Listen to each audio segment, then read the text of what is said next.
Well, this episode looks a little different. As we've talked about, for May, we're trying something new. We're going to try to do an on and off again with our guests every other week. That gives you a week with just me, Michael, and Chris. If there's stuff going on in Springfield, we might have Rich or someone else from the team join.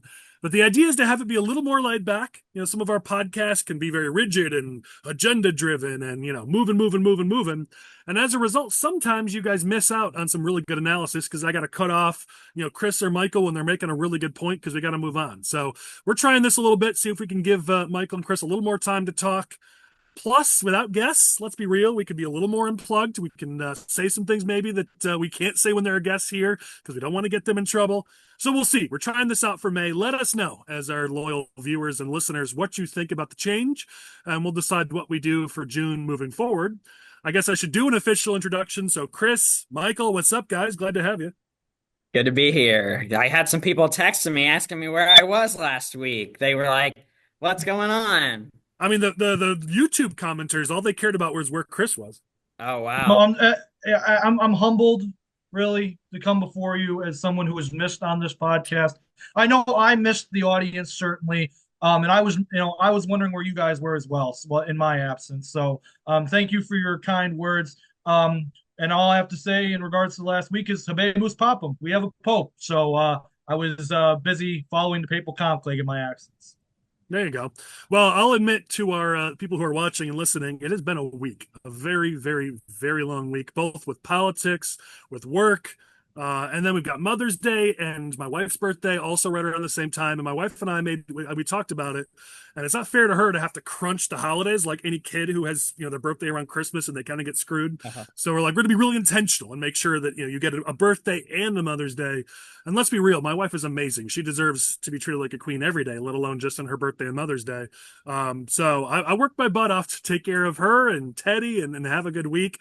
I'm a bit exhausted, so I'm relying on you guys, Chris and Michael, to carry the episode this week. I'll try to do my best not to pull a Schakowsky and fall asleep on you, but I'm going to expect you guys to bring the heat. So you guys ready? Oh, yeah, always. Born ready. All right, well, let's do it then. Let's get right into it. Usually on these episodes, I'm going to want to talk politics more than policy.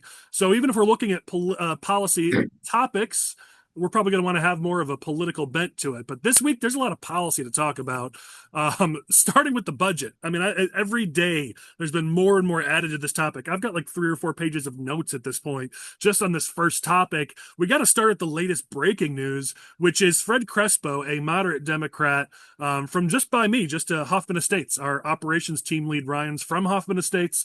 He's been kicked out of the Democratic caucus and been stripped of his committee chairmanship and some other positions that he had, all because he dared not fall in line with what is essentially now the official position of the Democratic Party, that they're the tax and spend party. And if you dare step outside of that and maybe have an idea to, I don't know, cut spending, be fiscally responsible, not only do they not want to hear it, they completely eliminate your ability to even speak, which I think is pretty ridiculous. Chris, is this the Democratic Party that you know and love?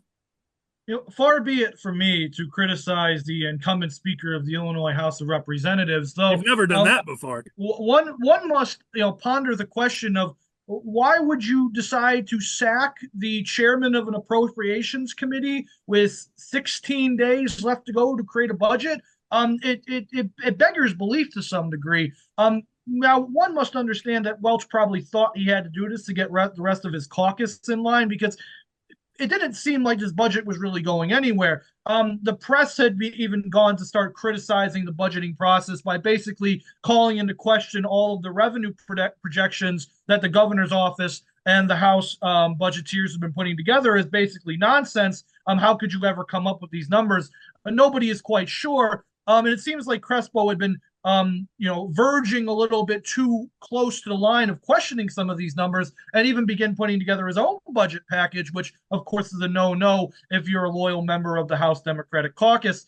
Where this is going to go is going to be interesting. It doesn't seem like anybody's rushing to Crespo's defense, nor would they. They don't want to find themselves on the outside of the caucus at this point either. But it's going to be interesting to see how vocal Crespo is going to get now that he's going to be kicked out of the caucus. He has nothing to lose at this point.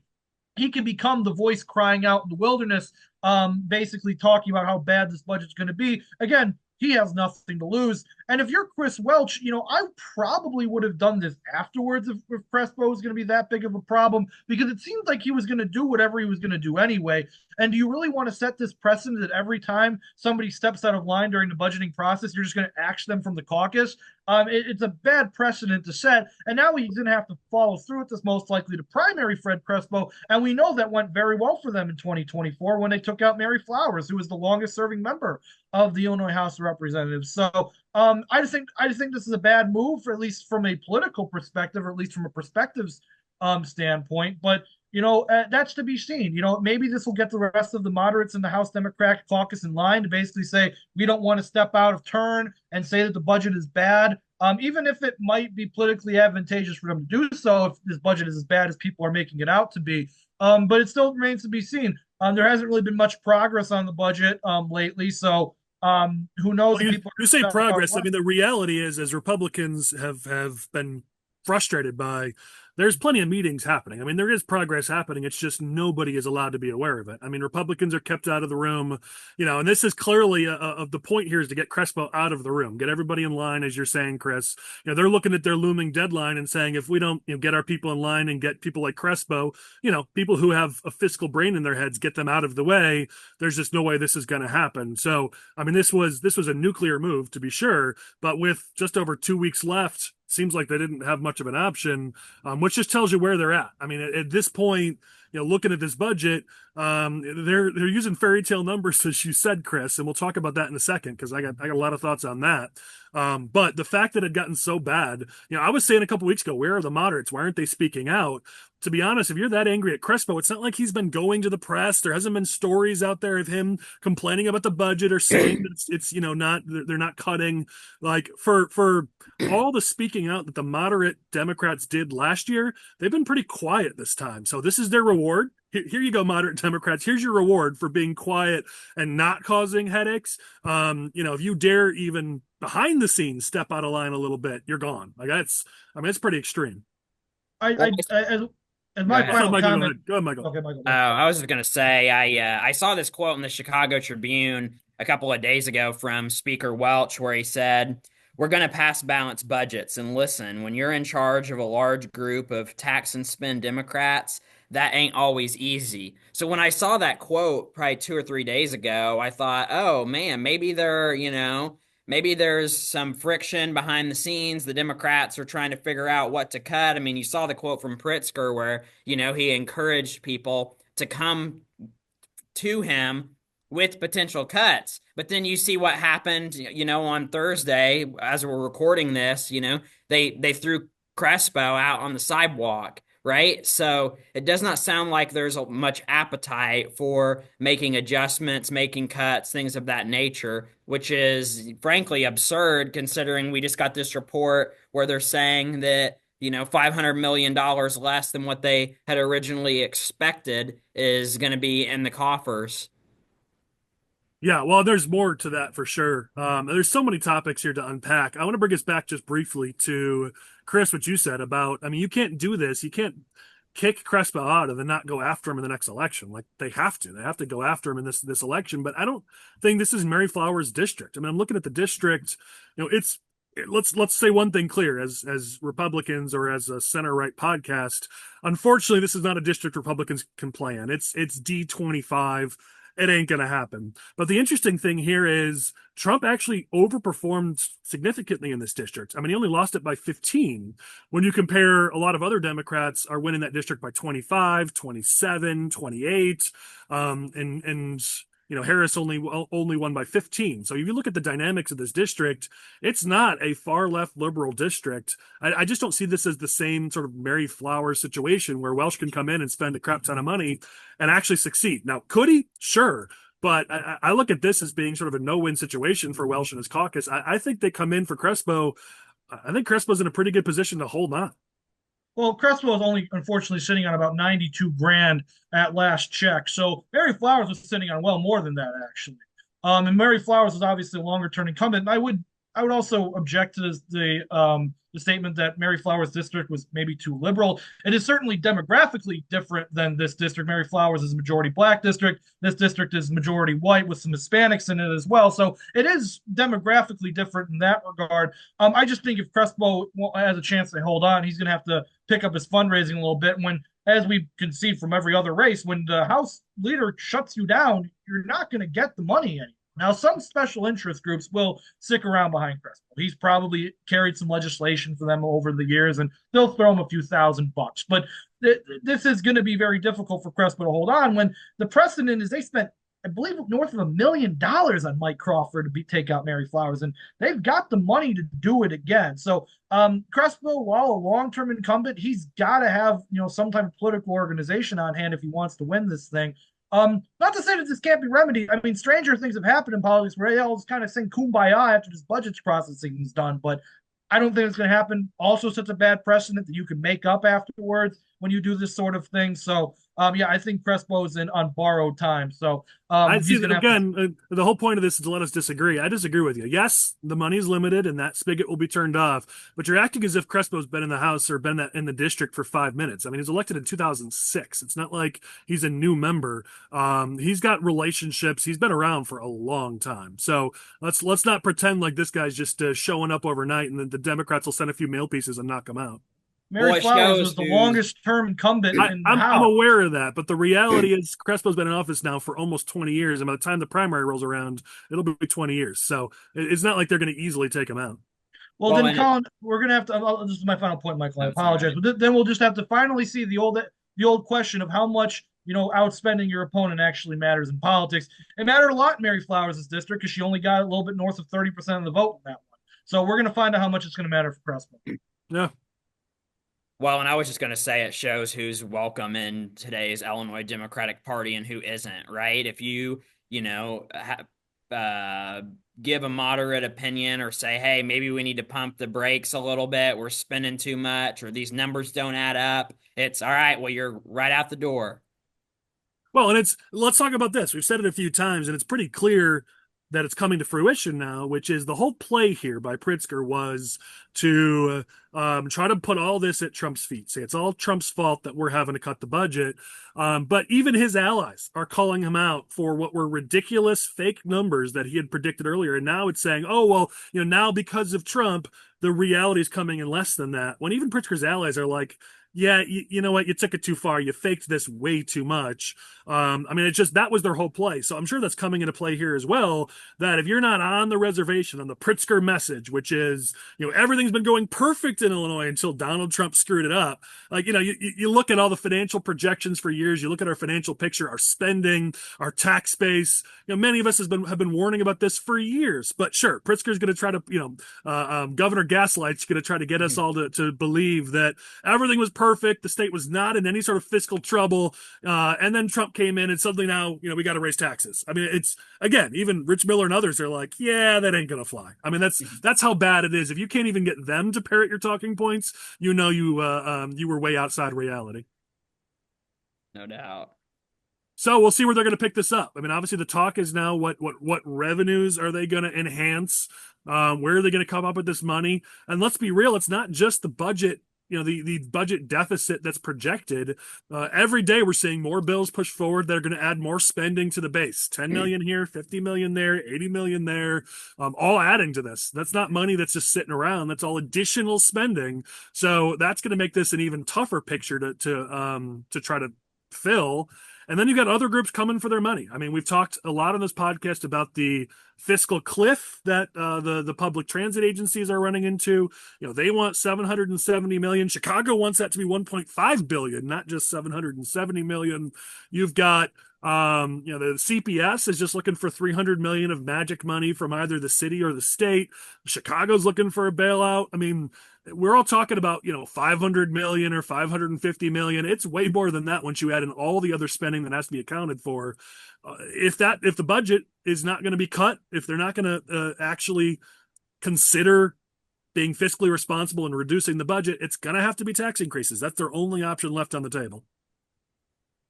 Well, here's the problem, Colin, when it comes from a governing perspective, is that historically Illinois has been willing to increase taxes when it finds itself at these fiscal cliffs. Going back 10, 20, 30 years, this is something that has happened, but there's a difference in governing now than there was in previous administrations. Historically, the governor of Illinois and the legislature, the focus was Illinois. So you could like make an argument that like we need to raise taxes in the short term or make a small increase in taxes in order to keep the state fiscal responsibility going. And whether or not that was a good idea at the time or not, there was a governing aspect, there was a governing reasoning behind it. But the problem is because Pritzker needs to run for higher office because he's probably going to run for president, even if he doesn't run for reelection as governor of the state of Illinois. He needs to keep so many different groups in line, and saying that I'm going to raise taxes isn't going to fly right now from a popularity standpoint. If Pritzker was just the governor of the state of Illinois, who maybe was not looking at running for a third term right now, he could probably walk away from this saying, yeah, we're going to raise taxes a little bit and then not run for reelection, call it a day, because that's what he might have thought would have been in the best interest of the state of Illinois' fiscal health. Okay. We could debate that, of course, but it would have made more sense from a governing perspective. But the problem is he has to do this dance where he has to both pass a balanced budget that's going to, be fiscally responsible for the state of Illinois because he can't afford the state's economy to go down the tubes, of course, while also trying to be politically advantageous and not, upset the people of the state of Illinois that would hurt his chances in the future. So that's the difference here. It's a governing problem when it comes down. Well, that lends credence, and we'll talk Pritzker in a second, well, in a few minutes on the agenda, but that lends credence to the people who are saying either you got to be governor or go run for president. But when you're making decisions for the people of Illinois, for the 12 million people in this state, and you're making decisions based on what's best for your political ambitions versus what's better for the people you were elected to govern, that's a problem. And that's where we are right now. And even though those Pritzker apologists are all like, no, it's all right, he's keeping up with both jobs, the reality is he's not. And we talk about it every week on these podcasts. And here's another example. I mean, if you want to be that fiscally responsible leader, you're going to have to make some tough decisions. But Pritzker, who wants to be president in a Democratic primary, can't cut popular programs. I mean, he's already going to take a lot of flack from Hispanics for cutting the non-citizen health insurance. That's already going to be an Achilles heel for him in a national campaign. Any further cuts or tax increases, he's going to have to wear that around his neck. So it does put him in a tough spot. Before we leave this topic, one thing Michael brought up that we definitely need to talk about is Speaker Welch's his comments, because the House Republicans have done a great job. Kudos to them, pushing around a graphic highlighting that quote, where I've never seen a Democrat do this, where he actually embraced the phrase tax and spend Democrats. I mean, you're going to have Welch's face and that quote on mail pieces and TV ads for pretty much the entirety of 2026. I mean, it's almost guaranteed. But to see him, I mean, this is Welch, and Chris is famous for saying that Welch isn't the most politically astute. This was an absolute mistake on his part, and he's going to eat it. And House Republicans, kudos to them for already starting that process. To use that phrase so willingly, tax and spend Democrats, to reflect what is his caucus, or maybe in his mind, he was speaking for the majority of his caucus, but he talked about Democrats in Springfield as tax and spend Democrats. That's going to bite a bit. That is not going to play super well with the voters. Well, I think the issue is that I don't think he meant it in the way that like it's being framed. To be frank, like I think he kind of meant. No, you're right. Like this is politically stupid. Of course, the Republicans are going to use this against him. He should never have said this. But the way it read to me was somebody who was lamenting the fact that there was a wing of his caucus who just wanted to tax and spend their way out of this budgeting process. That's how it read to me. And frankly, he's right. Like, I'm sure that is a problem for Welch down there, is that he's got this progressive caucus that wants to spend. Just thinks there's magic money somewhere. Who cares? Yeah. Just keep spending. Yeah, and he probably meant it as like, I don't want this, but it doesn't come across as that from a political perspective. I read it as how that. You say it, how you do it matters, right, Chris? I mean, we've talked about it so much. I mean, I think when I read that quote, my thought was, oh, maybe he's going to try to reel these people in a little bit. He gets a little dig in, calls them tax and spend Democrats, and he's going to work to try to figure out, okay, what can we do to make this budget sensible? Well, then, for less than 48 hours later, he's kicking Crespo out of his chairmanship and things like that. It's like, so he's talking out of both, his actions and words do not match up whatsoever. Yeah, fair. If you're getting rid of Crespo, that means this budget's not going to have cuts, and tax increases and fee increases are on the table. Yeah. Let's talk about cuts. So, for years and years and years, the media and even Democrats have called out Republicans. Where's your plan? Where's your cuts? Put your plan on the table.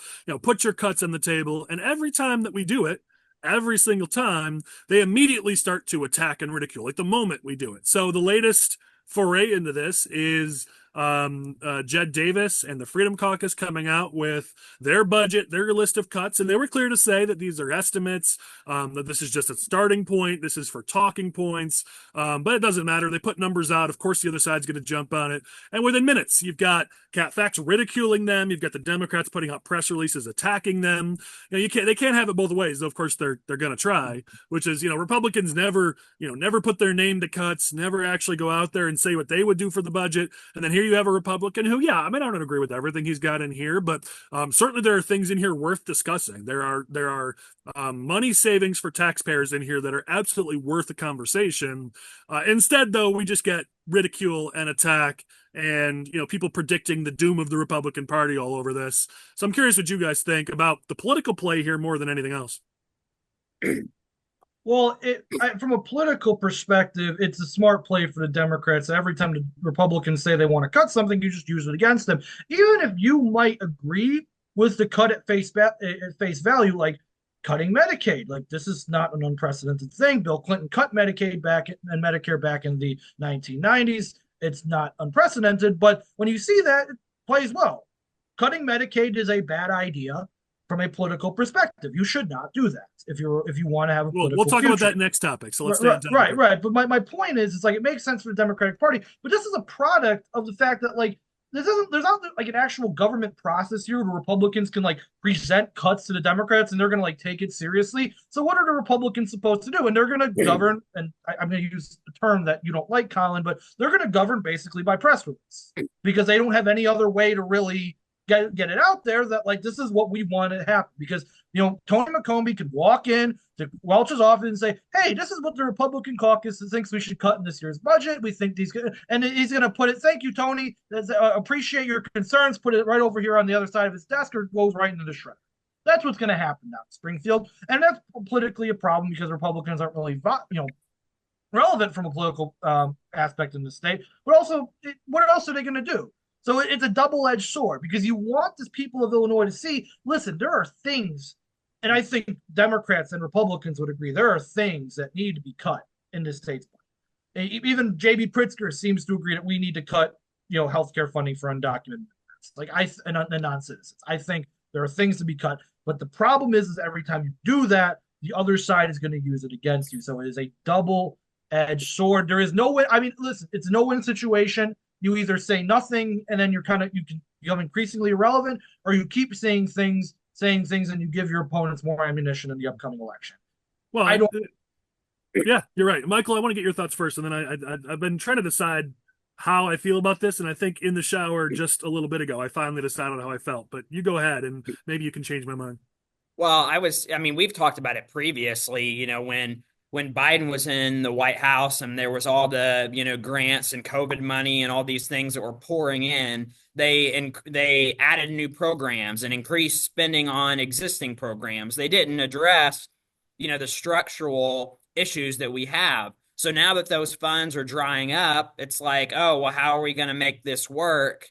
Then you see $6 billion in, potential tax increases. I think you go out on the street and you talk to people and they'll say, yeah, we need to reduce spending. We need to reduce taxes.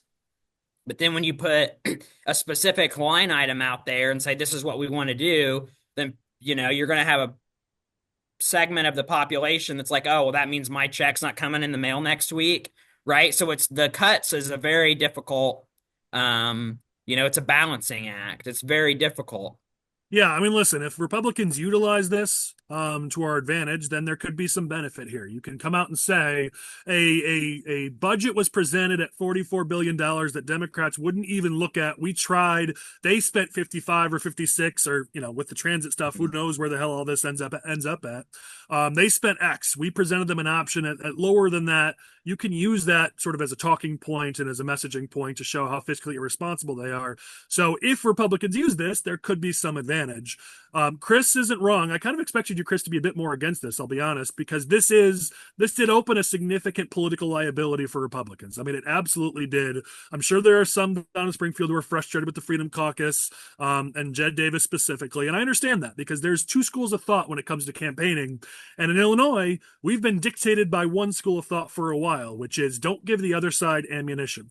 This came from the Mark Kirk School of Politics. The people who were with Kirk were then running the party, and they've been running everything, including Rauner stuff and others, for a long time in this state. And their mentality is never say anything, never do anything that gives the other side ammunition. And I understand that. There was a time where that strategy worked pretty well. But we're past those times with social media, with 24/7 news cycle, with the money that's being spent in campaigns, and let's be real, with the way Democrats run elections in this state. That tactic doesn't work anymore, and here's why. Because Democrats are going to attack you for it whether you do it or not. When it comes to abortion, you could be 99% pro-choice, and Personal PAC and the Democrats are still going to send mailers attacking you in your next election. They're still going to do TV ads saying that you want to put women in jail, that you're anti-abortion, that you're an extremist. You can, be almost perfect in their eyes, and they're still going to attack it. They're going to make stuff up. They're going to say you want Uzis in schools. They're going to say you don't want rape kits for women. They're just going to say it, whether it's true or not. That's the era of politics we're in, especially in Illinois right now.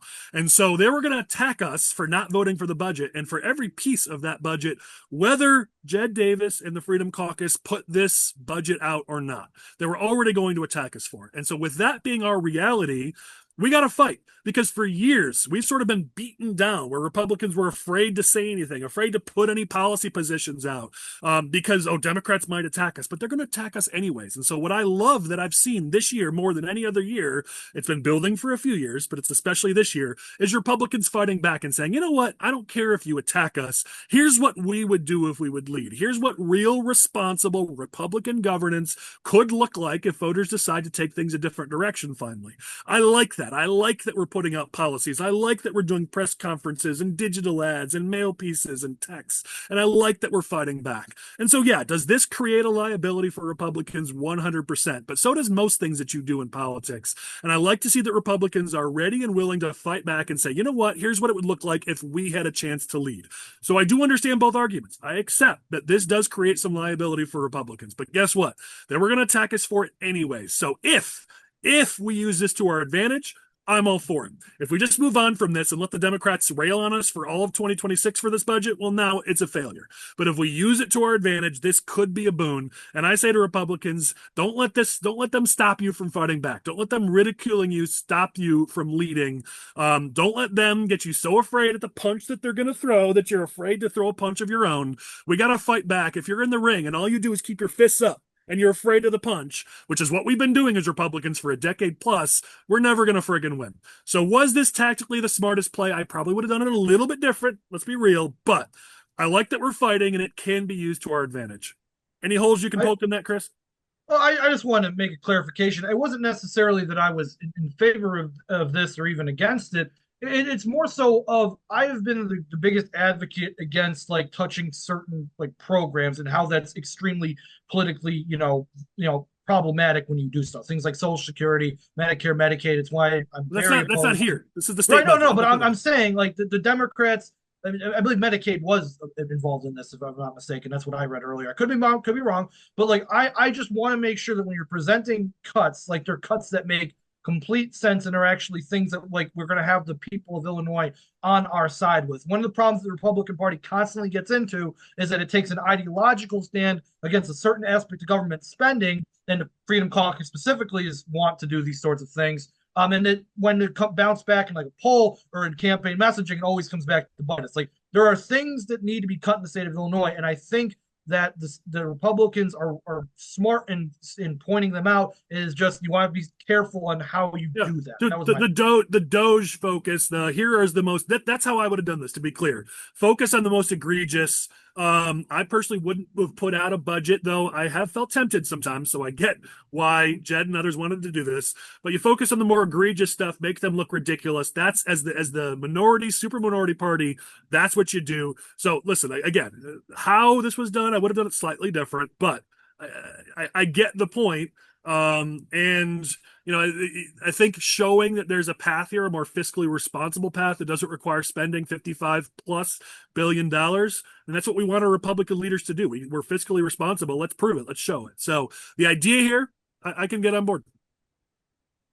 All right, let's go to the next topic. Chris has already mentioned a few times the national political debate over cuts to Medicaid. Sounds like, Chris, you've got some thoughts on this. So before I even dive too deep into it, I'll let you go. But just like Republicans in Illinois are being attacked for cuts, as the national Republicans are coming up with their big, beautiful bill to push forward Trump's agenda, part of that is cuts to Medicaid, which isn't actually what's happening. But obviously Democrats are going to spin it that way.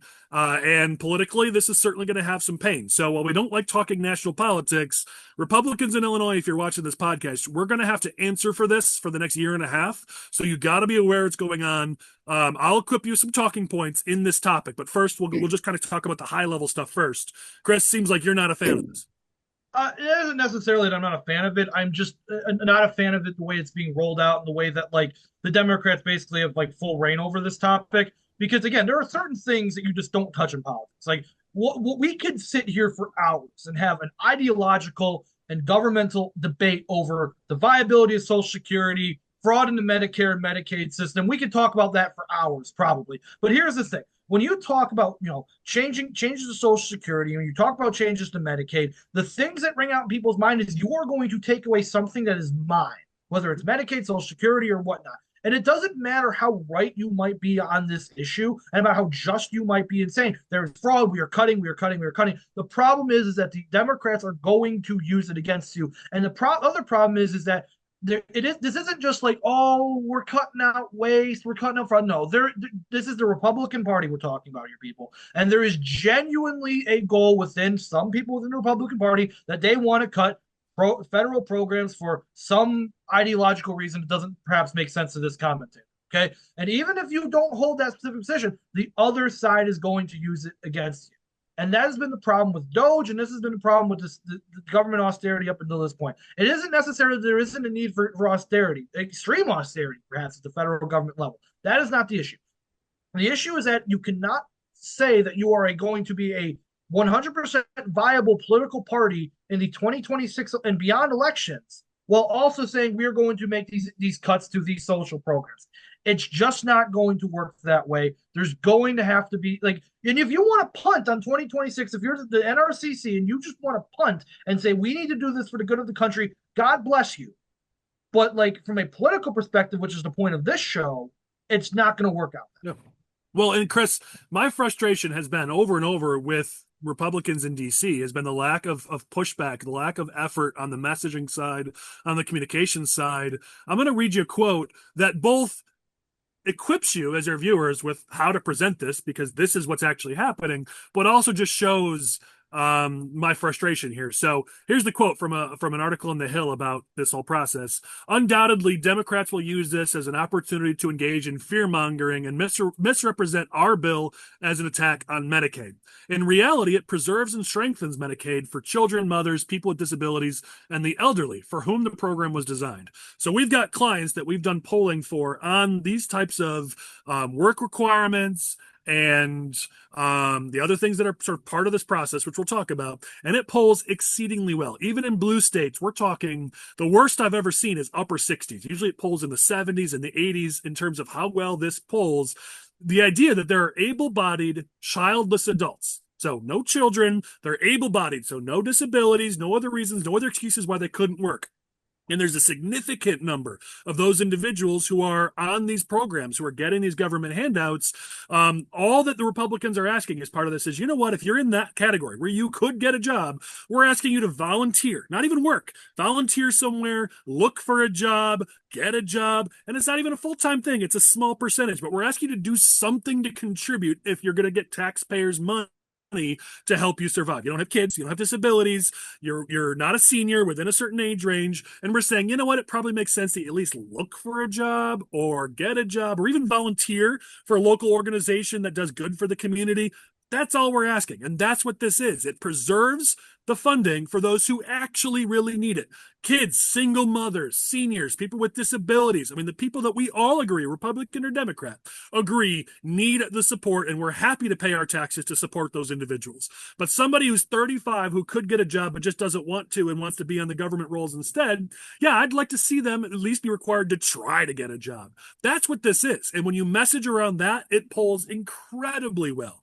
But you see Republicans not doing that. Even in this quote, Democrats are going to spin this against us. Like, come on, where are the TV ads? Where is the media blitz? Where is the effort here all throughout the state for Republicans to say, here's what we're about to do. This is what this is about. We're going to make sure we preserve funding for your grandmother, for the special needs people that we all care about, for single mothers, for anybody with kids. We're going to take care of them.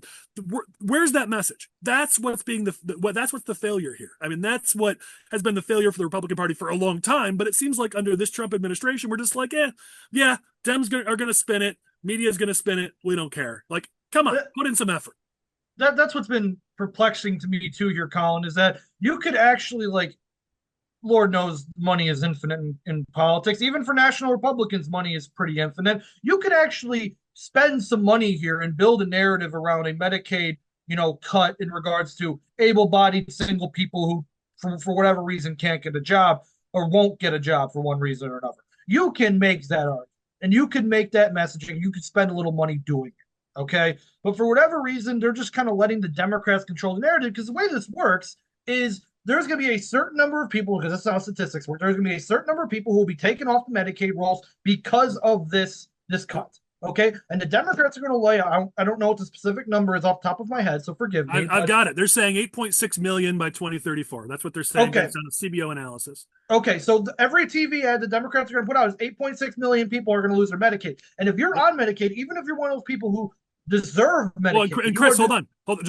They're not going to say Medicaid. They're going to say, and they're already doing it, they're going to say health insurance. Because if you say Medicaid, then that's not as scary. But you say these people are going to lose their health insurance, that scares people who aren't even on Medicaid. Correct. So you're right, Colin. Thank you for correcting me on that. They're going to say 8.6 million people who are going to lose their health care under the Trump House Republican cuts. And people are like, whoa. Like, am I one of the 8.6 million? Am I one of those people? And they get nervous. And this is the problem. But there's no counter narrative, because again, we could sit, and this is the problem with Republican ideology in general, but we could sit here and make a cohesive. Collin just did it. He just made the argument in a long form way that, like, there are certain people who should not be on government health insurance and Medicaid because they just refuse to get a job for whatever reason. Like, should they be on the rolls? Should they get a job? Like, we can make that argument. But the problem is, like, the way politics work and the way messaging works, you can't do that unless you have a counter, a cohesive counter. And it seems like right now, for whatever reason, we don't have that counter. Yeah. Well, and let's look at, I'm looking at it right now, looking at the details of the bill. Like, it's actually even better than I expected. So not only could you work or volunteer or look for a job to meet these requirements, you could attend school to meet these requirements. So they're even saying, you know what, if you're in school, we'll accept that.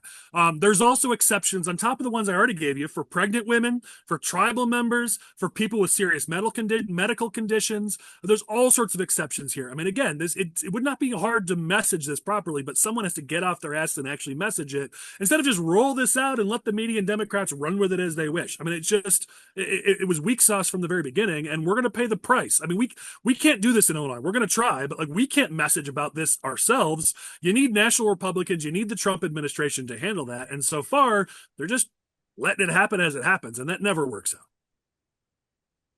Looking at, and you already see this in Illinois. You see people listing how many people will lose their health insurance in Illinois and how much this is going to be cuts for in Illinois. And again, it's Medicaid cuts, it's losing health insurance, it's all the scary, scary words that's going to work with swing voters. It's absolutely going to work with seniors. It's going to scare them even more than they're already scared. Like right now, we're losing on this. And it seems like nothing's being done to change that argument. I mean, again, to those people who are watching this in Illinois, since we have to answer for this, you got to do your best because you're going to hear about this at doorsteps. You're going to hear about this from the media in your interviews. You're going to hear about this in your town halls. You got to have a message on this, and you got to do a better job than the Republicans in D.C. are doing messaging this topic. We gave you the details on the work requirements. Let me give you a few other things that you should certainly be talking about because here's a quote from Pete Buttigieg. He said this is unacceptable in a democracy. The whole idea here for Democrats is this takes us further and further away from socialized healthcare where everyone loses their personal health insurance. And I don't know when we stopped using that message, but it is incredibly effective as a messaging point to say you will lose your health insurance. This idea that Democrats want to put everybody on Medicaid, one of the biggest Achilles heel for them with that message is that you're going to lose the health insurance you have. And even though everybody hates insurance, they like their health insurance for some odd reason. And so a narrative for us is to push back on that Democrats want you on government insurance, and that's why they want this level of control. You can obviously talk about the deficit and how this helps with the deficit, though of course Democrats only care about the deficit when Republicans are in power. Another thing I saw that was done pretty well is House Republicans. Kudos to them again, the Illinois House Republicans. They talked about money that was being wasted on SNAP. So last year, the Government Accountability Office in 2023, so I guess a year and a half ago, they found that $10.5 billion in improper SNAP payments were made just in that year alone. That's 12% of the entire program were spent inappropriately. They were improperly spent. Like that's the kind of thing we got to be talking about, rooting out the fraud and abuse so that the money is there for the people who actually need it. That's the message, and you've got to push on that. You're not going to get much help out of DC, unfortunately, but that's the message you got to push. Again, I've been saying it a lot lately. Kudos to the Illinois House Republicans for at least pushing that narrative. Hopefully we see more stuff like that. All right, let's get out of federal land. Let's talk politics and straight up politics. Chris wasn't here. Michael wasn't here last time we talked about the U.S. Senate race, and I know it was killing both of you. So let's just open this up as a bit of a catch-all for the U.S. Senate race. Since the last time you guys were on, Robin Kelly announced, Raja announced. In the last week now, there's a new PAC to push Juliana Stratton that they're looking to raise $5 to $7 million. There's stories about the grudges between these candidates. Robin Kelly has announced a lot of black caucus support from around the country because Laura Washington and others have been questioning, if 2 or maybe even 3 black women are in this race, are they going to split that vote? So it is significant that Rep. Kelly is getting black caucus endorsements. We've got Raja going up with digital ads since he's got so much money. You guys have a lot of angles you could take this. What are your thoughts on the race? Well, I think, there's that big question mark out there of is Lauren Underwood going to run? Is she not going to run? And I would imagine that's part of Robin Kelly's strategy is get some of these African-American, representatives, whether it's, I guess they're pretty much all in the House at this point, but get some of those endorsements locked in. Maybe that scares Lauren Underwood from, getting in the race if she feels like, okay, well, that's another pathway that she, is not available to her. There's definitely an effort there. I don't know if it benefits Robin Kelly or not. Frankly, I think Robin Kelly's the weakest candidate in this race, and I've been saying that the entire time.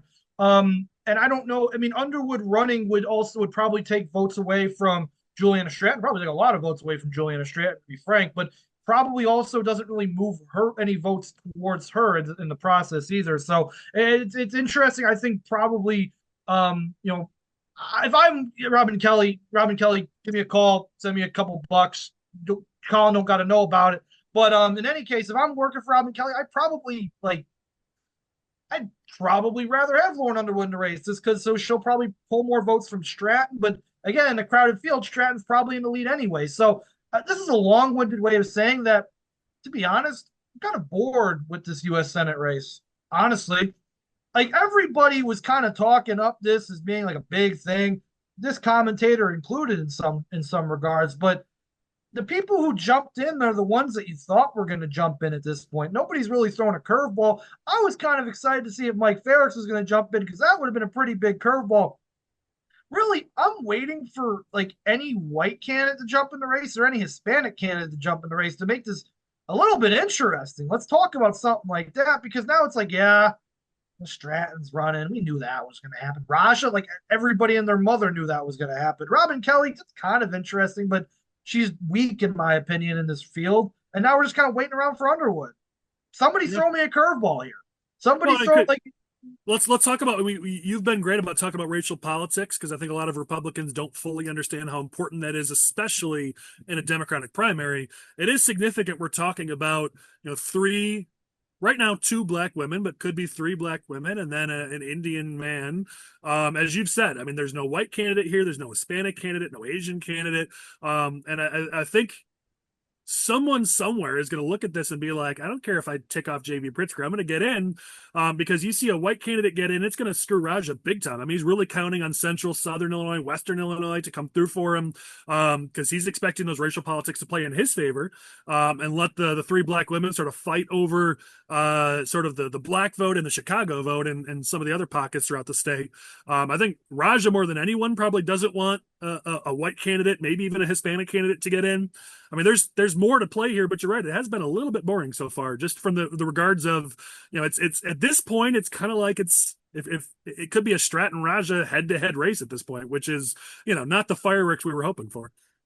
Party switching isn't unheard of in this state. And at this point, if nobody wants, no viable Republican wants to run for the Republican nominee for U.S. Senate, you might as well just run for the Democratic one because it seems like you might do better in that regard than you would in a Republican primary at this point because there's no lane. There is literally no lane. And that's the interesting, now that I mentioned this out loud, Collin, if there was like a really, really conservative Democrat who decided to run for this race, it would kind of upend the entire process because now you've got, 3-4 very, very liberal candidates who would be running, and they'd all just start attacking that one to build contrast. But they really need to build contrast among themselves, and that's why I find this race so incredibly boring at this point. At this, like in my opinion, Juliana Stratton has this race. Nobody has done anything to, and this is still extremely early. We haven't even passed a single petition yet, of course. But Juliana Stratton's leading this race. And nobody has done anything to this point to show me otherwise that she's going to lose this primary. So please, somebody throw a curveball. Make this race a little bit interesting because right now I'm losing. I'm falling asleep. Yeah, I mean, you have to say Stratton is for sure the front runner at this point, and it's almost by far. I've obviously been on the record multiple times talking about Raja, how he's underperformed before, and I think will underperform again. I mean, Chris, you mentioned a Republican getting in or a conservative Democrat. I think of, a former Democrat who toyed with the idea of running as a Republican, a former doctor with money. I mean, heck, tell Dave Nyack to get in the race as a conservative Democrat. That would completely upend this race. Yeah, but that takes away because isn't he Indian? So isn't that just like this whole takes away from my whole racial politics angle? I believe he's Indian, isn't he? Is he Indian? I think I could be mistaken. Sure. Yeah. So it would just upend my entire racial politics. I've never met him, so I just was going off reputation. Either way, I mean, there needs to be more developments in this race. I mean, obviously Underwood keeps playing footsie with it. I don't know what she's holding out for. I mean, at this point, if she hasn't announced yet, I wonder if she's just trying to cut a deal or something because it doesn't make sense why she'd be waiting at this point. If she was going to get in, I feel like she would have gotten in by now. But again, I could be wrong. Any other thoughts? I mean, obviously, we've got the Republican angle on this, which, of course, we always love to talk about, but there's never any Republican candidates to talk about in 2025. But there's word that apparently, according to Patrick Finks and our buddy, that Richard Porter has now expanded his scope. And now instead of just looking at running for governor, he's considering running for Senate now as well. I mean, at least it gives us a name to talk about here as a Republican, somebody who could at least, and maybe that's what it is. We talked last week, I think, or the week before about you hit a certain point and the party just starts begging somebody to get in, somebody who won't embarrass us. I mean, maybe that's what this is. Because I mean, listen, Richard's great, but he's a policy wonk. I'm sure he'd do a great job at the job, but running statewide for a race like this, I don't know that he's got the chops to pull off a race like that. And so maybe it's just, hey, please, the Republican Party begging him, can you just get in this race so we don't get embarrassed? That very well could be what's happening. I mean, Richard Porter wouldn't at least embarrass the party. He'd, run a reputable race and call attention to specific policies, and he's good at that for sure.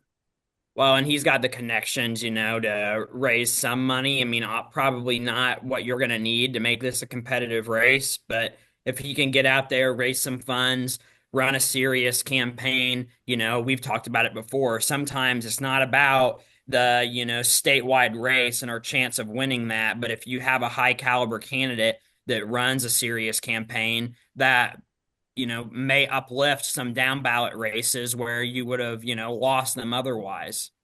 Yeah, and there are many of us who continue to beat the drum that if we don't get our act together, we're going to be talking about Republican nominee Rod Blagojevich. So, and I know that would make Chris very happy since they're best buds. But the reality for the rest of us is that will not be a good look for the Republican Party. Richard Porter, potential candidacy of his, it gives me the vibe as like somebody who does exactly what Butler says, raises $2, spends a decent campaign, like runs an okay campaign, I suppose. And then it's election night, and they're still not calling the race, and it's like closer than it should be. And it's like, why is Richard Porter at 48% of the vote against Juliana Stratton? Why is this happening? And then Mail puts it at like 47, 46 and a half. And you're like, yeah. What wasn't expecting that? Imagine if we had a real candidate here. That's what the entire vibes of this is going to be. Because Richard Porter, he's not going to, I mean, Richard, if you want to run, I'd say go for it. It's probably better than running for governor at this point. You'll probably do better, honestly, than running for Senate than you would governor. It would be low profile. Yeah, I mean, listen, there's a certain point where you say, fine, we're not finding that rock star candidate. LaHood's out, though he continues to play it right and get attention. But LaHood doesn't do it. You've lost your best chance at actually winning the race. At a certain point, you just look at someone like Richard Porter. He's done a lot for the party over the years. He's taken crap for it, but you talk about carrying water for the elephant. If he wants to run for this, he's earned the chance to do it. Chris, I think you're right. I think it's one of those situations where we're going to look back on this and regret we didn't, have somebody that could go out there and really make it a race. And that's no disrespect to Porter. But ultimately, I think this race is going to be closer than people expect, especially if Democrats nominate somebody who's super progressive, which looks like they're going to do. So we'll continue to cross my fingers and hope that somebody comes out here. Otherwise, I'm going to start the draft Michael Butler campaign. Collin Corbett for U.S. Senate. God, I don't think anybody's ready for that. All right, let's talk governor's race. So I don't necessarily want to spend a ton of time on this because we've talked way too much about Democratic politics already. But there was in the news this week that Rahm's allies have been trying to push Pritzker. Let's be real. It was pretty clear to all of us immediately when it happened that they're just trying to speed up Pritzker's timeline. What are you going to do? Come on, move. What are you going to do? Obviously, Rahm wants to run for something. Other people want to know, can they go in for governor?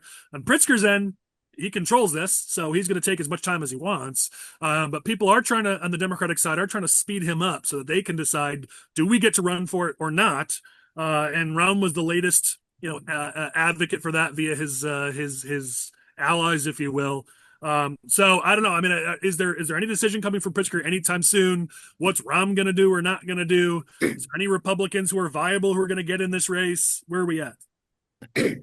Well, I saw a clip, the Wisconsin governor, who's also two-term Democrat, potentially running for a third term. And they asked him, what are you doing here? And he had a very similar response to Pritzker, where he's like, I love my job. I enjoy working for the people of my state. But, I haven't made a decision yet. So it would not surprise me if the, Democrat Governors Association in some of these states are encouraging, that kind of line of messaging where it's like, just keep people guessing for as long as possible. Because obviously there are people on, the Republican side in these states that are considering, am I going to run? Am I not? And Pritzker, whether you're running against Pritzker or running against somebody new, that's a factor in that decision. So I think it's a strategic play on their part. I would imagine once we get through, the May session sometime in June or, after the 4th of July, Pritzker will come out and say, yeah, I'm running. And,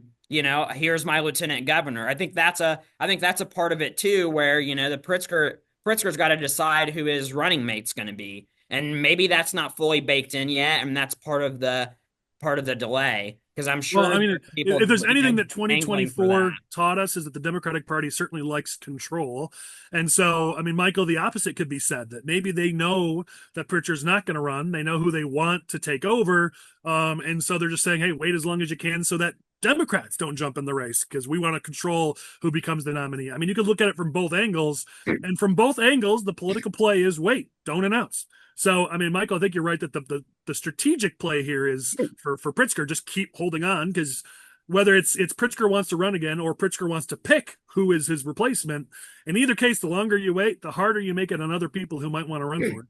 Well, and I think there's pros and cons to both sides of this, where it's like, okay, you want to give somebody a short runway, right? Like, just keep everybody guessing. Nobody else is getting their ducks in a row. Everybody just assumes. It works so good for Kamala. Yeah, it's exactly where I was going. You know, look at Kamala. She had a very short runway, did not benefit her. So we'll see. That's the risk you take when you wait too long. And remember back last year, for those who've been with us for the 2 years we've been doing this, we were saying in this podcast that they missed their sweet spot. They waited too long. And so that's certainly the reality here.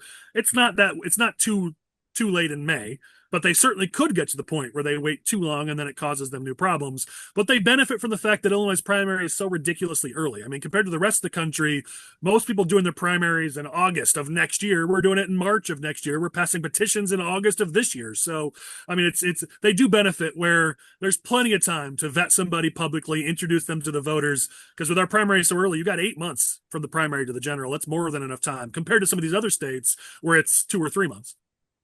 The only thing I'll say on this topic, because I think Michael covered it very well, is I was kind of taken aback by how directly Pritzker kind of responded to this question. Like this, I think this was like the most direct he's ever like answered the question of, are you running for re-election? Because he was like, oh yeah, Axelrod, he wants me out because he wants his boy Rahm in there and all this. I'm like, he was really direct with his answer, which I was expecting, you know how Pritzker is with his answers. He's kind of just like, oh yeah, I don't know, like who knows, like I don't know what's going on. I'm just the governor of the state of Illinois, and I might want to be president one day. I have no idea what's going on, but this was like, oh yeah, those guys want Rahm to run. I ain't giving them the time of day, except I'm talking about it right here.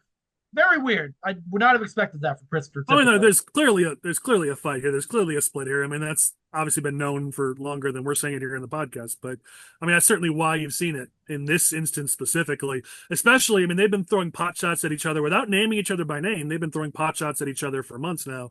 The interesting thing will be, will this escalate? Will they start naming each other by name? Certainly, I wouldn't hate to see these two go at war with each other, because not that we take advantage, but that does create some level of opportunity for us on our side of the aisle. And you know, Rahm, when he goes after you, he's really going to go after you. So that's what I'm looking forward to. And I'd love to see it. I mean, let's be real. When has Pritzker had to face that tough of an enemy?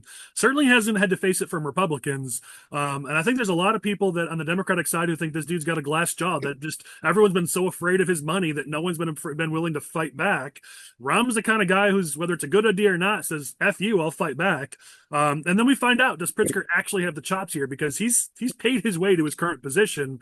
I'm oversimplifying, of course, but there's been so many people who've been afraid to challenge him because Pritzker can just buy you out. Rahm's the type who couldn't be bought out. So maybe this does escalate, and it certainly would be fun to watch. Let's talk about Chris's choice as the wind picks up here, and I probably start to regret that I'm outside, but I needed my cigar. So the thunderstorm comes, I don't care. I'm still going to be out here, but we'll bring it up on screen. But Pritzker, sheesh, Freudian slip. Chris Jackowiak's a twin who is separated at birth, has announced his run for Illinois governor as an independent. Phil Perez, which Lane will bring up on screen here. Clearly, Chris, this is your long lost cousin, brother. What's going on here? But it's a pro-union candidate. It's a grassroots candidate. He's a union mechanic. I mean, I could see this dude being your guy. Well, he's actually from 2 towns over in Posen, Illinois. So I could literally, I couldn't walk there. In theory, I could walk there. It would probably take me a couple hours, but I could get there. And I actually, when I was in Cub Scouts, my Cub Scouts meetings were at the Posen Park District. So I have a personal direct connection to elected officials in the Posen Park District, I suppose. I believe he's running as an independent. But I think if you want to run as a Republican, give me a call. We'll do some business here, my friend, because we need good we need Posen representation statewide in Illinois, and I think this could be the play. Yeah, and listen, I mean, need to reach working families if we're going to win this state. So someone with a union background certainly could help with that. So I mean, yeah, it's a interesting play. Certainly, continue to recruit. I mean, let's be real. If we had a real Republican Party in this state who showed some viability, we would be recruiting people like Fred Crespo and this individual to say, "Hey, come join our party." There's no way Crespo's switching parties, not to our Republican Party in the state. No way Phil Perez decides to run as a Republican. He's, clearly smart enough not to do that. But maybe one day, if we get our act together in the state, we could start to encourage some more of these moderates, these working people coming from working class backgrounds to come join our state. That's or join our party. That's the goal. That's the hope. All right, this is let's jump to a catch-all just on other races. We don't have time to do 17 different topics on other races. So if you want to talk about aisle 9, I'd prefer not to talk about aisle 2 just because it's all Democrat and there's no chance we have of winning it. Aisle 9, we also don't have a chance at winning, but there's kind of a fun dynamic here that we could talk about with the split that's going on in the Democratic Party. We've got announcements for aisle 8. For candidates. We've got Bost announcing his reelection with Trump's endorsement. I'm sure Michael wants to talk about that. We've got some other candidate announcements and some Illinois state races. So pick a race or two. What are you guys looking at? What do you want to talk about? Hey, Mike Bost reelection and Trump endorsement on day one. You can't ask for more than that. Yeah, the complete and total endorsement as they roll that out. I mean, that's if you're going to do it in that race, that's the way to do it. No doubt. I mean, Michael, you hearing anything? Is Haley going to take another run at Bost? What are you hearing down there? I don't know. You never know with him. He's told people that he isn't. He's told, reporters that, he's considering it. So we'll see what happens. But I know that the, Bost team wanted to get out there early, roll out the Trump endorsement early. They're going to have, radio ads playing throughout the district here in a short time. So they're gearing up and, not taking anything for granted, which is what you need to do. Yeah, good to see. I mean, it'd be nice if we could just say, hey, let's not challenge our strong conservative, one of the 3 Republican Congress members we have in the state, and let him spend his funds on other things. But, that's apparently a pipe dream. Well, yeah, let him send his money up north like he has in previous cycles, try to help some of you guys out. That's what we need to be doing. IL 17, I'd love to see it in play, but if we have to keep wasting money on needless primaries for Boston and others, then we don't have that money to spend on taking IL 17 or, challenging seriously for Underwood's seat if she vacates it, or the 8th district when Raja has vacated it. There's, some potential opportunities here if we're playing smart. No doubt. The thing that stood out to me a little bit was Kevin Morrison announcing for the 8th. It's going to be a little bit of a move from like two completely different types of politicians. We have Raja, who is a big money fundraiser, Indian American immigrant. Now we're going to white county board member. It's very different. More people are going to announce in this race, but 2 very different contrasting styles there a little bit. And this means Morrison is vacating his county board district, which is probably the second most. Third because the 9th. But it's one of the districts that used to be a Republican county board district in Cook County back when Tim Schneider was in there. Probably isn't these days, but in an open seat, I hope we can find a decent candidate there, make a play at it. It's historically Republican. So Kevin Morrison jumping into aisle 8 has caught my attention, and obviously Daniel Biss jumping into aisle 9 caught my attention. I think everybody's been kind of expecting that for a while now. More people will announce in that race, but me being the contrarian I am, I still think Kat Abu-Ghazaleh is the front runner in that race. There's going to be like 87 different people running in the 9th, and then the carpet-bagging Palestinian activist will just take the aisle 9 primary and leave everybody in the dust saying, what the hell happened there? And I think it would be very fun. I want to talk about aisle 9. Let me briefly respond on the 8th district. I mean, so Kevin Morrison was kind of the sort of the first winner on the Democratic side that kind of started the even further leftward tilt of the Cook County board. As you mentioned, I wish the map looked like it looked before, because his district was much more winnable by Republican before. After the remap, it's going to be real tough to do it. But Morrison was kind of that, like, I don't know, like how Melinda Bush was in Lake County, where it was a little bit blue. Melinda Bush came around and now it's deep blue. Morrison was kind of that for Northwest Cook County. And back then he was a little bit more moderate in the way he presented himself. He's definitely, even though he was progressive, now he's even more outwardly progressive. And certainly I expect he'll run like that for the 8th district. So it's definitely a big change from Raja. And if he's the guy who wins that primary, it could create an opportunity for Republicans in that district. We've talked about it a lot. The 8th district is not completely out of play. It was completely out of play with Raja in there. It's still going to be tough for us. Let's be real. It's still D10, but Trump only lost it by 7. There is some opportunity to at least put up a fight in the 8th district, especially if somebody uber progressive is nominated by the Democrats. So certainly worth keeping an eye on the 8th. The 9th, we know Republicans are not going to win that district. It's D37. However, let's talk about just how that race could play out, simply because we've been talking for years about that split in the Democratic Party between the sort of the old guard that was more pro-Israel and then the new guard that's more anti-Israel. You're going to see that play out in this race for sure, because both Laura Fine and Daniel Biss have been outwardly pro-Israel for a very long time, even though especially Biss is incredibly progressive, but he's Jewish, and he's been fairly vocal in his defense of I'd say home country, but he's from here. But you know what I'm saying is his country. I don't mean anything bad by that. And so you've got sort of multiple people playing in one lane, and then you've got Kat Abou-Gazala, who's going to own a lane all by herself. You've got young guard versus old guard. I mean, Laura Fine is not old by any means, but Biss is older with the gray hair, and they've been around for a while. Chris, I'm like you. At the moment, I could see Kat surprising some people here and being the nominee. It won't matter because Republicans won't win that district, but it certainly could be good for our fundraising to have somebody like that as a member of Congress in Illinois for the Democratic Party. And it's got to scare Democrats, because if you thought Schakowsky was a bit nuts, I mean, Kat's going to make her look conservative. Yeah, no doubt. It creates some opportunities, maybe not in the sense that we're going to, flip that district. But if you get somebody in there that's going to make comments that, the electorate does not appreciate, then that looks good on mail and TV ads and those kind of things. I mean, you've seen the national Republicans do that across the country with, people like Nancy Pelosi and AOC and some of the comments that they have made over the years. So yeah, it'll be interesting. And Chris, I don't know what you thought, but I thought Biss, considering he's had extra time to plan his rollout, I thought it was sort of weak sauce. It was a press release and him just speaking to camera in a video. It reminds me of everybody who watched The West Wing back in the day, and there was that episode in the, I don't know, like the 6th season where Jimmy Smits upended all of political reality and spoke directly to camera. And for like a decade after that, every candidate was like, ooh, I'm going to speak direct to camera and it's going to have a different impact. It's like you could tell every politico who watched that West Wing episode was impacted by it. This kind of reminded me of that a little bit. Like his message was strong. I think of the candidates that announced, he had the best message that he gave.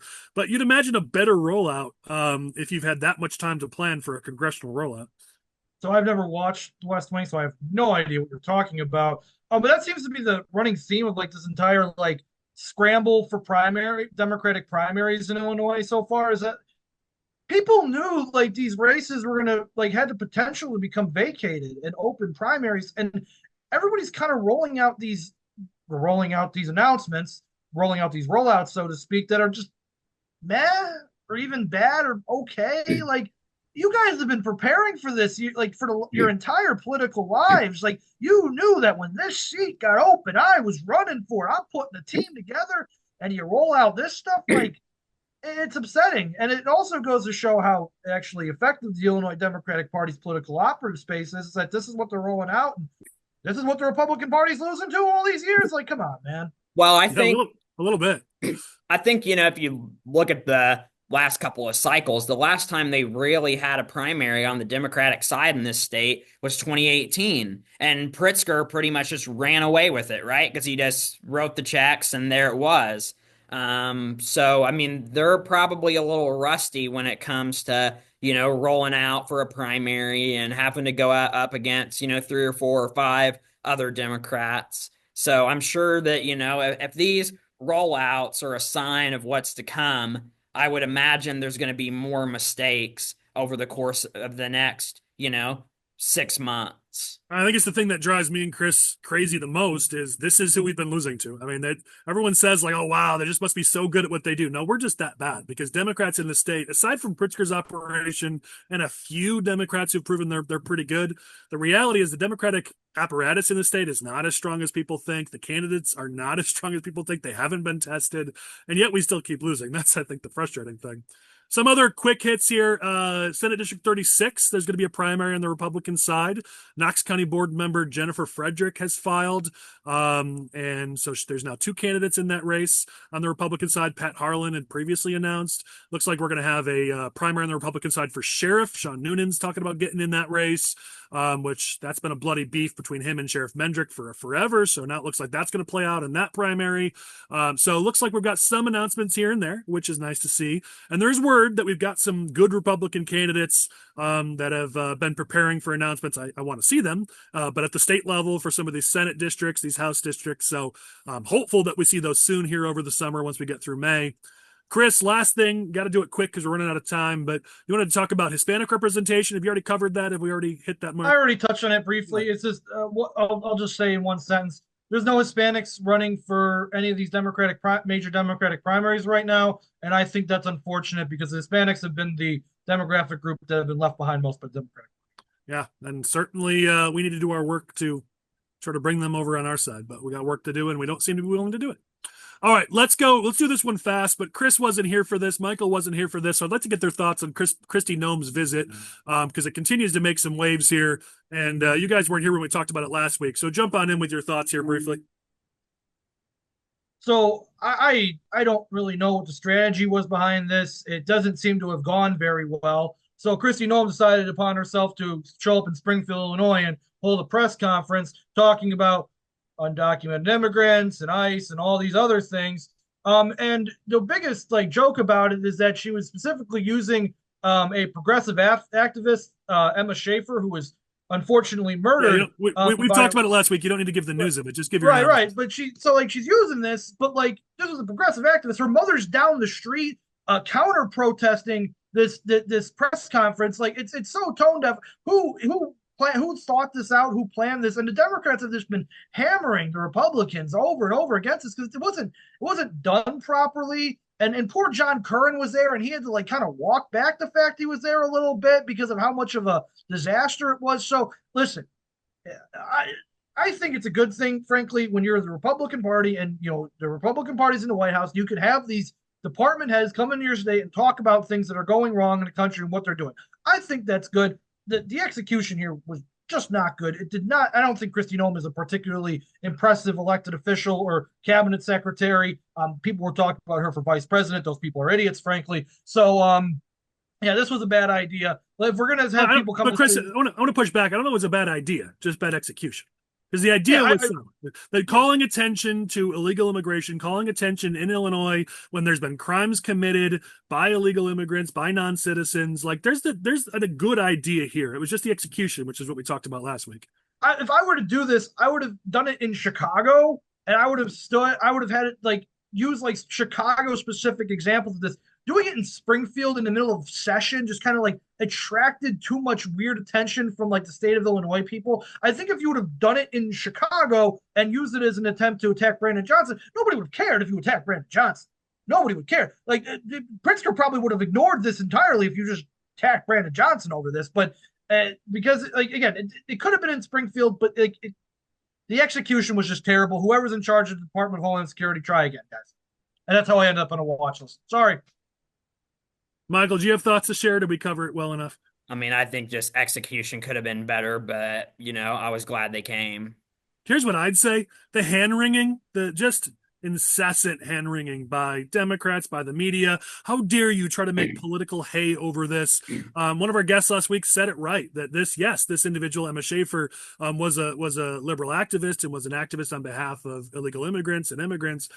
Yeah, I mean, I get that, but she was also killed by someone who was here illegally.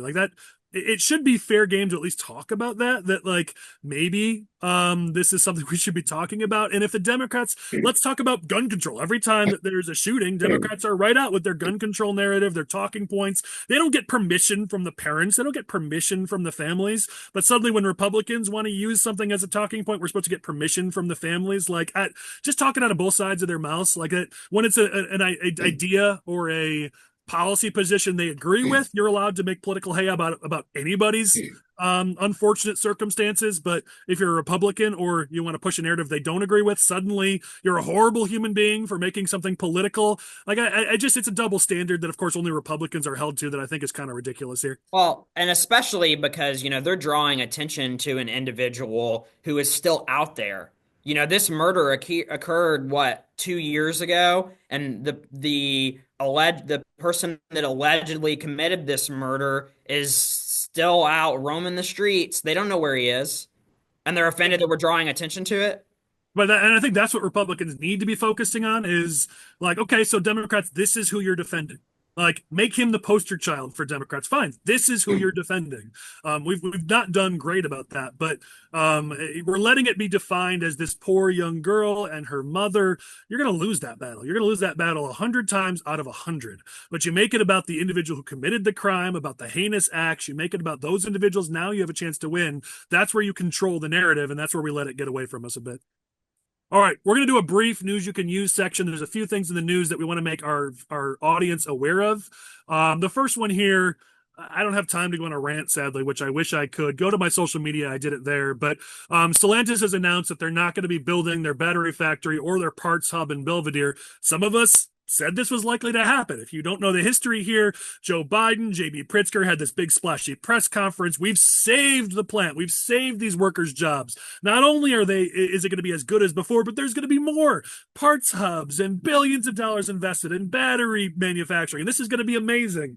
And then it sat and it sat and it sat. And I and others were like, hey, does anybody want to follow up on this? You gave Pritzker all the political glory in the world for making this happen, and it still hasn't happened. But of course, nobody followed up. And here we go. Stellantis is like, oh yeah, by the way, we're not doing that. And the part we said we're going to do isn't for 2 more years. And everyone still isn't questioning that. Like, you don't think they're going to back out of that between now and 2 years from now, blaming some sort of economic factor? And who gets screwed? The workers in the Belvidere area, the Rockford area, the working families who need jobs, who need to be able to support their families. They're the ones that get screwed, but Pritzker doesn't care because he got his press conference. He got his positive news. He has his TV ads that he can run. Who cares about the workers? But you're the governor of this GD state, and you don't seem to care about the workers. So my position on this is, yet again, we see, just like Lion Electric and everything else, that the splashy press conferences aren't actually creating jobs. Maybe, just maybe, we should do something about the environment in the state, the anti-business environment that makes companies like Stellantis say, yeah, actually, that doesn't make economic sense for us to invest in your state. We're going to go somewhere else. Maybe we should do something about that. Just a thought. Any thoughts, or are you just going to let my rant stand? I wish I had more time because I had way more than that in my queue for that rant. Well, and then you got Lion Electric on top of that, selling off all their equipment, after all this investment from the feds and from Pritzker. Yeah, I mean, it's just, we keep doing this over and over. And yeah, great. Pritzker gets his press conference. He gets his positive media to run for president, but it's the Illinois workers that yet again get left behind. All right, next one here. So this is interesting. So there's a little bit of news, but not a lot. But Kwame Raoul and the Democrats, but mostly Kwame Raoul, is being called out for fighting against a lawsuit, trying to get it tossed out, and thankfully didn't succeed. But there's a lawsuit right now going on because youth detainees in this state who are in these juvenile detention centers are calling out the sexual abuse that they suffered for decades. So it's not just under Pritzker, but it continued under Pritzker, and nothing was done about it. And you read some of this. I mean, claims of rape, forced oral sex, beatings by corrections officers, and other staff. I mean, it's just, it's awful here. And you've got Kwame Raoul, who's being called out for the fact that, he supposedly stands up for workers and fights against abuse. And Chris, he attacked the Catholic Church for sexual abuse happening in the Catholic Church. But here it is happening in JB Pritzker's administration, the Department of Corrections. And you've got Kwame Raoul saying, let's just toss the lawsuit out. We don't want justice for these people because it wouldn't look good for us politically. I mean, I'm glad to see the lawsuit will continue, and I think justice needs to be done here. And yes, this isn't Pritzker's fault because it started well before his administration, but he's been in office now for almost 2 full terms. What's he done about it? Just like DCFS and everything else, what's he done about it to make things better? All right, next thing you should be aware of, you should be talking about, thanks to Tom Weber for continuing this conversation, because I don't have time to get into the details. You can Google it if you don't know what's going on, but the Tollway, Pritzker's Tollway, awarded a contract for a job that never should have been awarded. They made a mistake. They gave it to the wrong company, an out-of-state company. They had to switch it up, and in the process, it cost taxpayers $44.6 million. And then they were just like, yeah, just toss it, just sweep it under the rug. Kudos to Tom Weber and some others who've been saying, hey, actually, we should talk about that. That's $45 million in taxpayer dollars that was wasted because of a mistake, but yet another mistake in J.B. Pritzker's administration. So kudos to Tom Weber for this, for shining a spotlight. They're going to say $45 million, not a big deal. But guess what? $45 million here, $45 million there adds up to a good amount of money. And we keep doing this. We keep just wasting taxpayer dollars, whether it's the failed site in Chicago for the COVID tents, the COVID site, or here, inappropriate bid given out. We keep wasting taxpayer dollars because of the ineffectiveness, inefficiencies, and failures of J.B. Pritzker's administration, and nobody seems to care. So kudos, Tom Weber, for shining a spotlight on it. Last one here. So we've talked about how tariffs, the intended point of the tariffs, though Trump and the Republicans in D.C. never seem to talk about it, is to move manufacturing back to the state. The point of cutting the budget, the federal budget, is to reduce inflation. That's the point of it. So we should be pointing to whether or not that has an impact on inflation. And wouldn't you know it, inflation for April of 2025 comes out, and the annual rate is less than it's been since April of 2021. It went down 0.1%. We should be talking about that yes, there are cuts being made at the federal government in the federal budget purposely to reduce federal spending so we can lower inflation for working families, because the rising cost of living is killing working families. We're seeing positive progress. We should be pointing that out, that the whole point of these cuts and DOGE and everything else in DC to lower federal spending, the entire point is to lower inflation so working families can actually afford to survive in this country and this state. So you need to be pointing these things out when they actually have a potential positive impact. All right, with that, let's move to our OG and Clown of the Week. Who you guys got? Butler, I have many clowns, so if you want to go first, I will delegate. Okay, so my clowns of the week are all over the new Pope. As everyone knows, I'm Catholic. Your clown of the week is the Pope? No, the Pope is actually my OG of the week. Thank you very much.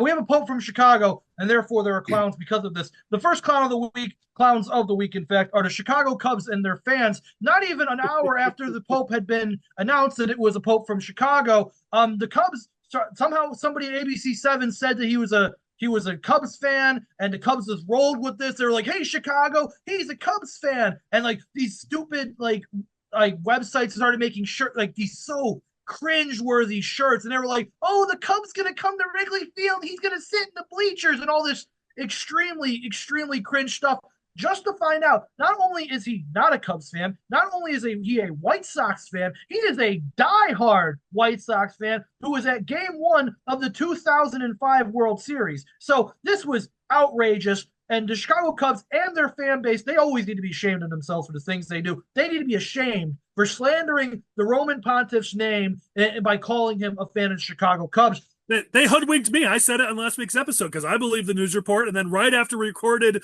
the truth came out. I'm like, well, that's great. In addition to this, in a similar vein, the second clowns of the week are generally annoying people from Chicago and the Chicagoland area in relation to the Pope being announced. If I have to see one more comment about how we're going to replace the body and blood of Jesus Christ in the Eucharist with deep dish pizza and Malort, I may lose the last bit of hair I actually have in my head. Get over yourselves. And if I see, oh, the first Pope to eat Lou Malnati's, the first Pope to eat Portillo's, yeah, I bet he ate McDonald's too. He ate at chain fast food places. Congratulations. No, the Pope does not like Lou Malnati's. He might think it's okay. He likes Aurelio's because he's from the South suburbs, and everybody from the South suburbs likes Aurelio's. Collin Corbett should know better because his wife's from Homewood, and she loves Aurelio's, and he was peddling this Lou Malnati stuff last week, so I don't want to hear about it. I gave you credit for Aurelio's. Come on now. Okay. In any case, if you're an annoying person who had bad things to say about the Pope, you're number 2. And third, and the biggest clown slash clowns of the week are all you people trying to make the election of a new pope political. I've seen so many comments from elected officials on Facebook talking about how the Pope is woke, how he's anti-Trump, or how he's going to do this, and how he doesn't support the administration's stance on immigration. Get over yourselves. This is about religion. This is about God, everybody. And if you're mad that the leader of my religion might have some misgivings about the way the Trump administration handles immigration policy, and you're going to be mad about that, well, you can go take a hike, frankly. And Laura Loomer, you specifically, whose comment was, oh, we have a Marxist puppet in the Vatican and woke Marxist Pope, go fly a kite. That's the best thing I can say. This isn't about politics. And the liberals are doing the same thing. They're like, oh, he's one of us. He's one of us. But if they heard Pope Leo's stance on abortion, they would probably run for the hills. So all you people trying to make the new election of a new Pope Politico, get out of here. I don't want to hear it. You're the clown. You all are clowns of the week. Thank you. Fair. I can stand with that. I got a couple, and I know we're running short on time, so I'll give a couple of mine. If you guys have others, feel free to jump in as well. But I want to give some OGs. I want to give one to the Illinois Republican Party for something very specific. Their election integrity efforts.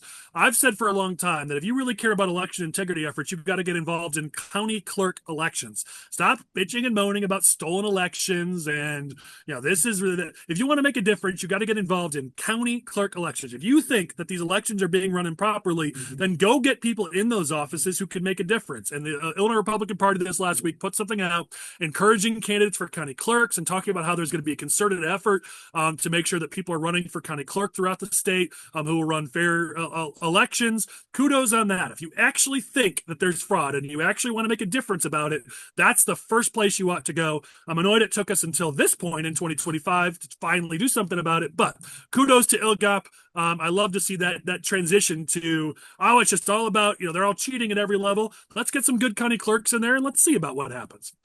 Next OG I have is the city of Chicago. I'm going to give it an OG, believe it or not, to the city of Chicago here, Chris, because the city council committee has removed what's called the paper ceiling, which requires college degrees for city jobs. And I've long said that this is an era of the past, especially when there are so many people who can't afford college, who don't go to college, people like me who go straight to the workforce. To say that after decades of experience, we can't get a job because we don't have a bachelor's degree and we're not fit to serve the city of Chicago or DCFS or some other agency is ridiculous. DCFS is coming out to Long Grove, I think, very soon for one of their festivals to recruit. They've got all these jobs available, but you have to have a bachelor's or a master's degree, otherwise you can't hold the job. I mean, it's an antiquated thing. If you're qualified for the job, that's what should matter. That line about having to have a bachelor's degree or a master's degree for these jobs is ridiculous. So kudos to Chicago for doing something right. And Alderman Gilbert Villegas, how do I say that, Chris? Villegas. I didn't want to screw it up. Thank you for your help. Last one here is Arlington Heights mayor. The new mayor, Jim Tenaglia, has done something I thought is pretty cool. He brought in his number one opponent in that race, the number two vote getter, Tom Schwingbeck, and he made him president pro tem of the village because he's a member of the city council or the village council. He made him his president pro tem, his number two. I thought that was a pretty cool olive branch to his the guy who got the second most votes in Arlington Heights. I'd love to see more of that in politics. So OG to him as well. I thought that was pretty cool. I've got some clowns. We'll do this fast. First here is Fritz Kagi. Yet again, Cook County's property tax bills are going to be delayed. Yet again, over and over, we see this where the bills are delayed or have errors or screw-ups, and it's a vendor's fault or it's somebody else's fault. At what point are we going to hold Fritz Kagi accountable for the fact that this constantly happens under his watch as the Cook County assessor? Yet again, there's a problem coming out of Kagi's office. Yet again, he's blaming everyone else but himself. Maybe it's time to actually hold the assessor accountable for how he runs his office. Next thing here, a poll done by Rasmussen showed that 71% of Democrats would favor a law to put Elon Musk behind bars. 80% of self-identified liberal voters. These are those defenders of democracy. And yet, just because they don't like Elon Musk and the things he's done with Doge, 71% of Democrats would want to put Musk behind bars. This is ridiculous. This is where we are in our society. Don't tell me that Republicans are the problem for democracy when that much of your party is willing to put Musk behind bars and want to put Musk behind bars just because he's doing something you don't like. Another one here, two more here. So second to last one, Lane will bring it up on screen, but IDOT gets a con of the week here. So if you look at a video that WGN put out, there's Butterfield Road down in DuPage County, they're doing a resurfacing. And if you look at this video, which Lane will probably just have to do a screenshot of it. I don't know if he can do the video itself. But if you look, you see the 2 left turn lanes. It's left turn, and then the 2 right turns are right turn. But then you get to the intersection, and somehow they screwed up, and the 2 left turn lanes are now pointing right instead of pointing left. If that doesn't tell you everything you need to know about the state of Illinois, I don't know what does. I mean, how do you stand there in the intersection and go, yeah, we should be pointing right here? I mean, how do you make that mistake? Look at this image. How do you accidentally go, yeah, this is now a right turn lane from the left side of a 5-lane road? I just don't even understand it. But that really is just indicative of Illinois. We used to be the state that works. We're not anymore. Last thing here is state of Illinois and the Senate. They're pushing forward the Illinois Junk Fee Transparency Act. It's fine. I don't really particularly care about the legislation, but one of the big things that they're fighting against is they don't want convenience fees, which I think is hilarious because one of the biggest culprits of convenience fees is the state of Illinois. Go to Pay Illinois, go to file your taxes. There's a convenience fee. It costs less to just mail to Illinois your tax returns, even though they have to then actually put that into the system. They save money by you filing online, and yet they charge you a convenience fee, and a substantial one at that. So you know what? If you want to actually push against junk fees and convenience fees, maybe you look inward to your own dang state and how we run things in the state of Illinois. All right, that's my last clown. Closing thoughts, Michael, go ahead. Well, petitions will be here before we know it. I know a lot of people are out looking for candidates, thinking about running, and now's the time to, start laying the groundwork, get your ducks in a row, because August 5th will be here before we know it. Chris? It's too damn hot in the state of Illinois right now. I got the window open. I got the fan blowing on top of me, the air conditioning going. Maybe I'm just a naturally big person. That's why it's hot. But you know what else is heating up? Is hot. The way these races are heating up. And that's why it's time for all of you township organizations, county organizations. Most of you guys take the summer off. You take some meetings off. Nobody wants to show up to meetings. But listen, August 5th, petitions are starting. You got to get a plan together. Most of you guys don't got a plan together. So now is the time to sit down, get your people together, duke out a plan, put something on paper. Now is the time. Things are heating up. We're going to be here. I'm going to be here. Probably. Who knows? But if people are wondering where I am, I'm right here. Yeah, and I just say, listen, this is wasted time. Not only do we need to get our candidates on the ballot and get out there, we also need to look at the fact that we should be running voter registration programs, and too few counties, too few townships on the Republican side are actually doing voter registration programs. We get lapped every election with Democrats running voter reg programs, getting their voters to make sure their people are registered to vote. We should be doing the same, and I don't see really any of that. There's a few, but very little of that being done by Republicans around the state. It is not vacation time this summer. It's getting our voters, making sure they're registered to vote. We need to be out there hustling all summer. So let's make sure we're doing it. With that, we're going to close down this episode. Hope you enjoyed it with just the 3 of us. Next week, we'll be back with some experts. We'll talk more about what's happening down in Springfield. So make sure you come back to catch us in the smoke-filled room next week. See you guys. We're all experts in our own way. Don't forget. Yeah, there you go. Right. You guys are experts right. too, but these guys, I mean, listen, we get guests. I guess it should say expert guests who join us versus just Chris and Michael. I'm sure they'll all get all sorts of people complaining that we don't have Michael, we don't have Chris. So you all can survive next week without Michael's pretty face and Chris's whatever that is. Bad attitude. There you go. I like it. All right. See y'all next week.